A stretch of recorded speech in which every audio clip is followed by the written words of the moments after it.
Craig Muter from the Baseball Hall of Fame, standing by right now. Good morning, Craig.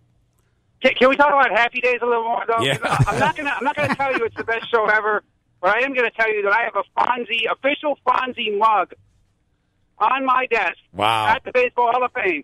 I've had it since I was 7 or 8. That is. Let me tell you. Every time I think about what should I do, I look over and look at the Fonz. He tells me what to do. He's still my hero. Well, so far he's done a good job with your career, so you got to be happy with that.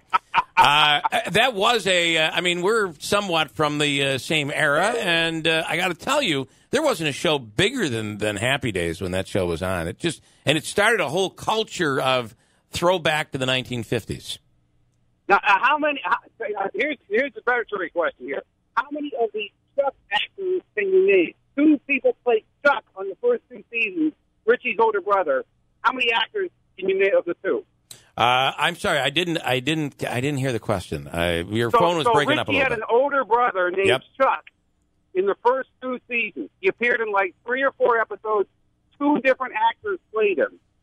I can give you one off the top of my head. I could not do that. Who's the one that played him? Gavin O'Hurley, I think, was the first Chuck. And then I can't remember what the second guy's name was. And then they basically just eliminated. They never mentioned him again. He just suddenly disappeared. He apparently didn't test well, so they got rid of him. It's like, okay, he's gone. He went off to college. We never heard from him again.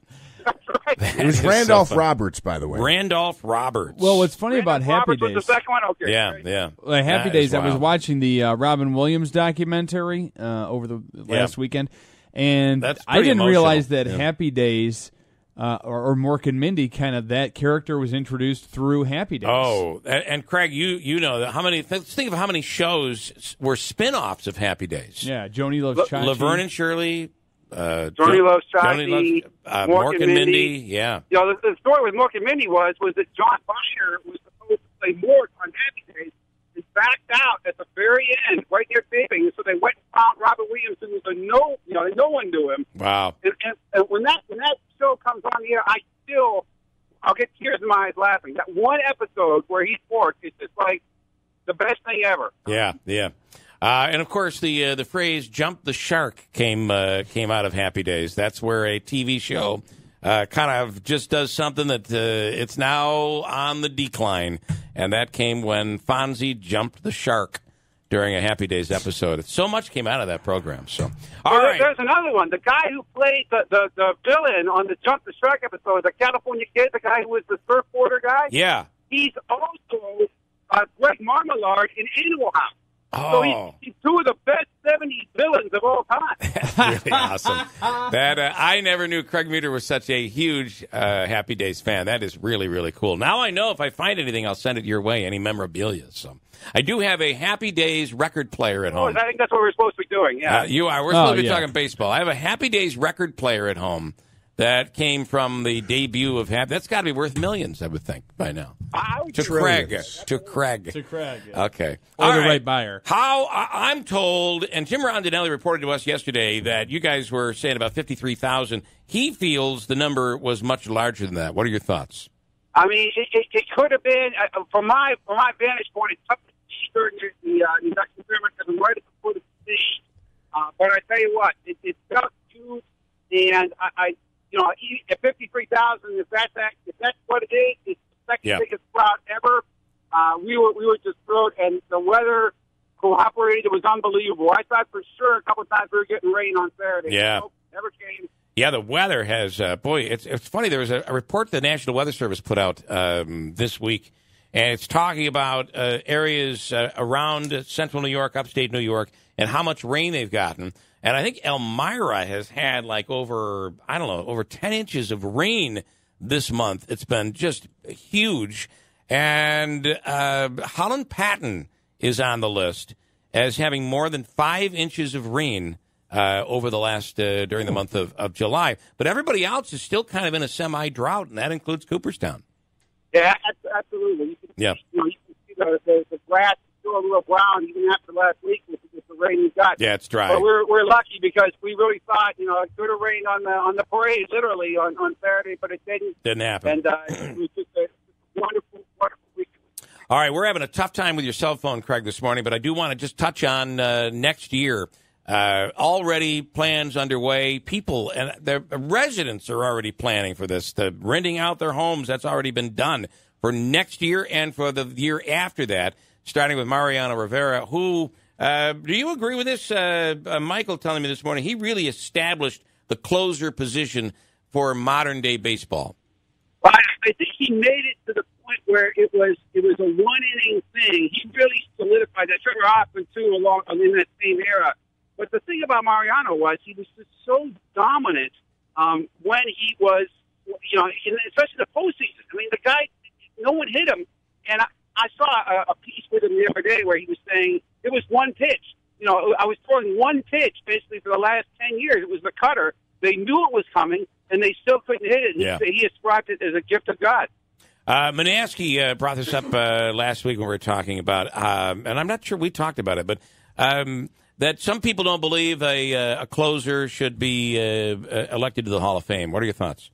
Well, if you look at the trade deadline action the last couple of days and you see all the relievers that are moving, and then you're going to tell me that relievers aren't valuable? I mean, these are the guys that get traded. These are the guys that sign in the offseason now. They're the priority. So, hey, you've got to have a dominant closer if you're going to win. Ask the Yankee fans who the most important person was on those teams that won 5 World Series, and I bet they're going to say it was Mariano. Yeah. So how big will that be? And by the way, do you think it'll be either one, he or Jeter, will be unanimous? It's always tough to say because there are always people who there are writers who think that closers shouldn't be Hall of Famers, and there are people who say, well, no one's going to be unanimous. It would not shock me if it happened, especially with those two guys. But it would also not shock me if it didn't. If they got within 3 votes like Ken Griffey Jr. did. And also at a time where we're looking for those great athletes, not just in baseball, but those great athletes that are the perfect example for young kids and a role model to look up to. And both of these guys fit that model. Absolutely, two different guys in terms of how they went about their business. Mariano was absolutely hard on the sleeve guy. Derek Jeter was much more buttoned up, but both of them came to work, did what they needed to do, did the preparation, and you're looking at 2 years in a row now of a Yankee fan heaven in Cooperstown. July 21. 2019 is a date less than 51 weeks away now. Less than 51 weeks away. We're counting down. That's funny. That's why I'm telling you, they've got 2 years to be, 2 huge years to anticipate here. A quick point on Jeter, and again, I'm a Mets fan, right? Hated the Yankees growing up. We talked about the Mo, who could vote against Mo. We just talked about that. Griffey Jr., did you say 3 people didn't vote for him? That's right. He's had the highest percentage ever, 99.3, and those 3 people didn't vote for him. Listen, I no doubt I think he's a Hall of Famer, but I could see people saying, well, he never reached his full potential because he was injured so much in that second half of his career. What could he have been? You can't say that about Jeter. No. I don't think you could. I would love to hear an argument on how Jeter's not unanimous.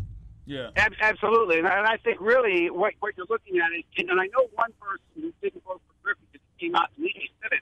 The reason he didn't was he wanted to vote for somebody else where the vote would be more valuable, or it would be more to them.